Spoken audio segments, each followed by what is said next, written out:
refreshment o finding rest and refreshment in God's presence. Hindi tayo makakakuha ng repression o ng refresh sa kaluluwa natin at sa pagkatao natin sa mga bagay na ibinibigay ng mundo.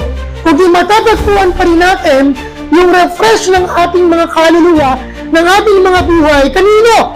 Sa presensya pa rin ng Panginoon. Ito yung verse natin sa Psalms chapter 23, verse 1 hanggang 3. Nung sinulat ito ni King David, meron siyang personal crisis.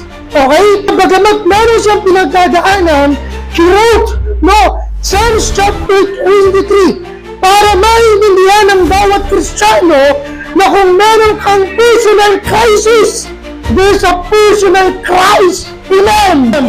Huwag natin kalimutan yan na kahit meron tayong personal crisis, meron tayong personal Christ na tutulong sa buhay ng bawat isa.